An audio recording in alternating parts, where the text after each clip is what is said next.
कहते हैं कि डर हर इंसान के अंदर छिपा होता है। कोई अंधेरे से डरता है तो किसी को सुनसान रास्तों और अनदेखी चीजों के एहसास का डर।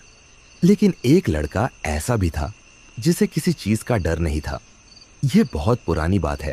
तुर्की के किसी इलाके में एक घना जंगल था जहां एक माँ और उसका बेटा एक छोटी सी झोपड़ी में रहते थे।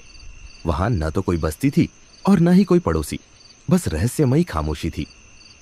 एक सर्दियों की शाम दोनों माँ बेटा बैठे बातें कर रहे थे कि अचानक तूफान आया और तेज हवा ने झोपड़ी का कमजोर सा दरवाजा खोल दिया। हवा की सरसराहट एक अजीब मगर भयानक सी आवाज पैदा कर रही थी।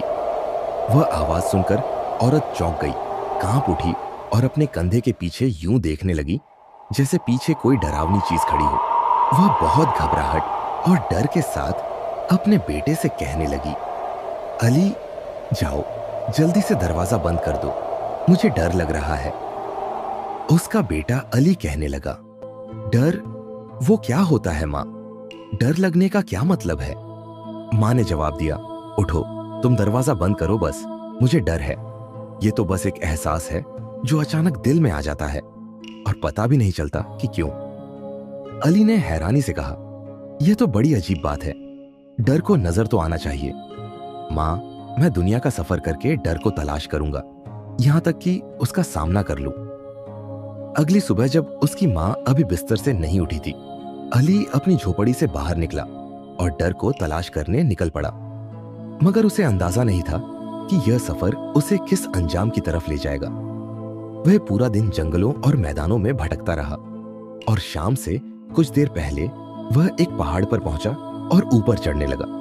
पहाड़ की चोटी के करीब एक सुनसान जगह में उसने कुछ लोगों को आग के चारों ओर बैठे देखा। उनके ठहाके चट्टानों से टकराकर दूर तक गूंज रहे थे। वह सब खतरनाक डाकू थे। दिन भर चलने की वजह से अली अब थक चुका था। वह भूखा था और सर्दी से ठिठुर रहा था। जब उसने आग की रोशनी देखी तो बहुत खुश हुआ और रोशनी की ओर चलने लगा, यहां तक कि वह उनके करीब जा पहुंचा और कहने लगा, आप सबको सलाम। यह कहने के बाद वह डाकुओं के बीच यूं बैठ गया जैसे उन्हें बरसों से जानता हो। वह आग के करीब गया, यहां तक कि उसके पांव लगभग जलती लकड़ियों को छूने लगे। डाकू अपनी बातें भूलकर एक दूसरे की तरफ हैरानी से देखने लगे और फिर गुस्से से उस अली पर नजरें जमा ली। आखिरकार उनके सरदार ने कहा, कोई हथियारबंद काफिला भी यहां आने की हिम्मत नहीं करता, यहां तक कि पक्षी भी हमसे दूर रहते हैं। तू कौन है जो इतनी बेखौफी से हमारे बीच आ बैठा? अली ने जवाब दिया, डर? मैं इसी की तो तलाश में हूं। क्या तुम लोग मेरी मदद करोगे? मैं अपने घर से डर की तलाश में निकला हूं, शायद तुम लोग मुझे डर दिखा सको। डाकुओं का सरदार गुस्से से बोला, नादान लड़के, जहां हम हैं डर वहीं होता है। अली ने जवाब दिया, लेकिन मुझे तो कुछ भी नजर नहीं आ रहा। फिर डाकुओं के सरदार ने कहा, जरा सब्र करो, तुम्हें हम दिखाते हैं कि डर क्या होता है। ये बर्तन और आटा पकड़ो, पहाड़ के नीचे एक कब्रिस्तान है, वहां जाओ, तुम्हें वहां लकड़ियां मिलेंगी। जाओ और हमारे रात के खाने का इंतजाम करो। अली, जो आग की तपिश से अच्छी तरह सर्दी को भगा चुका था, खुशी खुशी उठा और बर्तन को अपने बाजू पर लटकाकर पहाड़ से नीचे उतरने लगा। कब्रिस्तान पहुंचकर उसने लकड़ियां जमा की और आग जलाई। फिर उसने करीब बहते एक छोटे झरने से पानी भरा और आटा गूंथने लगा। अब उसने एक बड़ा पत्थर आग पर रखा और रोटियां बनाना शुरू की। कुछ ही देर में जब रोटियां पककर तैयार हो गई तो उसने थोड़ी मिट्टी खोदी ताकि आग को बुझा सके। ठीक उसी वक्त पास वाली कब्र से एक हाथ बाहर निकला और आवाज आई, क्या ये खाना तुमने मेरे लिए बनाया है? अली ने हंसते हुए जवाब दिया, क्या तुम समझते हो कि मैं जीवितों का खाना मुर्दों को दूंगा? ये कहते ही उसने एक चम्मच मुर्दे के हाथ पर मारा और कहने लगा, चल वापस जा, तू मर चुका है।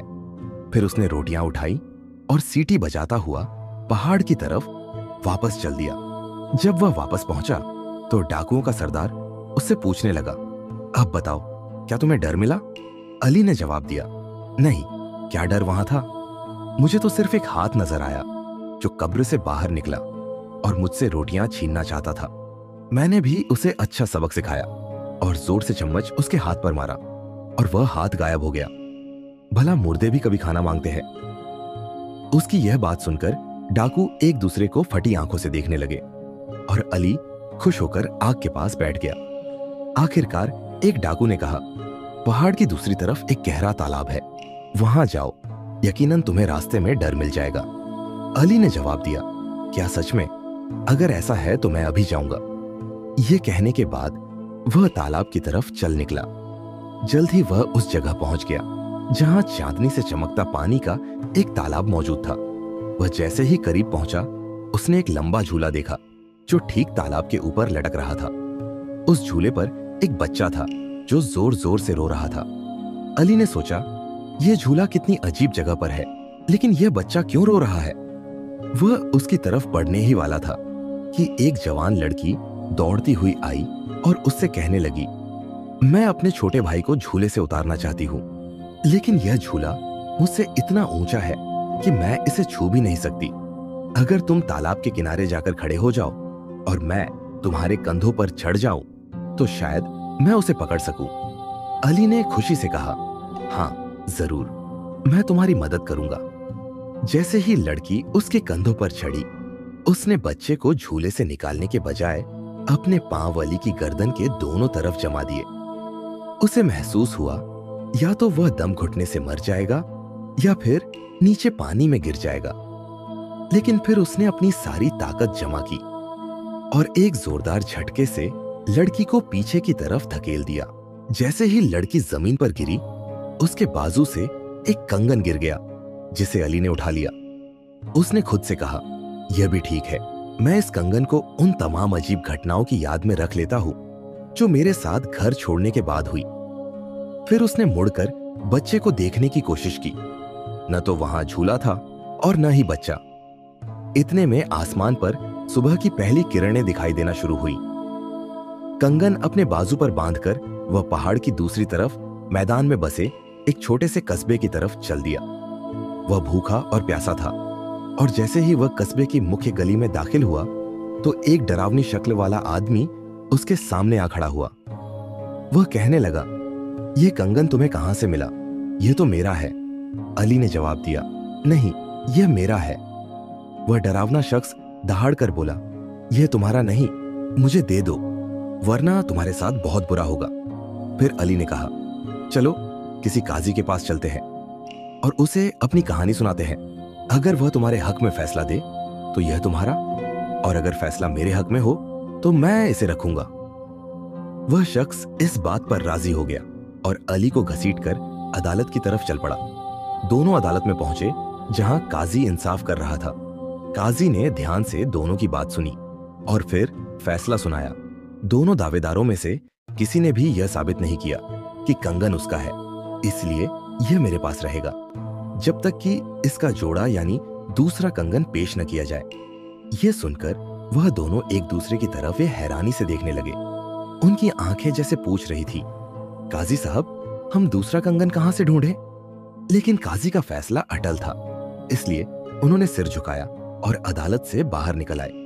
वह डरावना शख्स अपने घर को लौट गया, जबकि अली ने अपना सफर जारी रखा। बिना किसी उद्देश्य के भटकते भटकते अली ने खुद को समुद्र के किनारे पाया।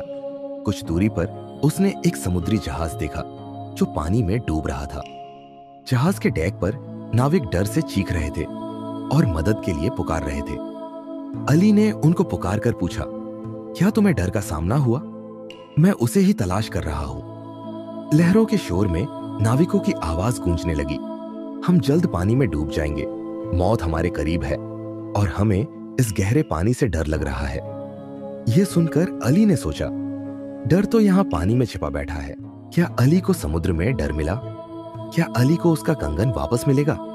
इन सभी सवालों के जवाब जानने के लिए हमारे साथ बने रहे। हम इस कहानी का अगला भाग जल्द ही अपलोड करेंगे। आपको यह कहानी कैसी लगी कृपया हमें कमेंट करके बताएं और इसे अपने दोस्तों और परिवार के साथ शेयर करें। और ऐसी दिलचस्प कहानियां देखने के लिए हमारे चैनल ट्रेजर ऑफ स्टोरीज को सब्सक्राइब करें। देखने के लिए धन्यवाद।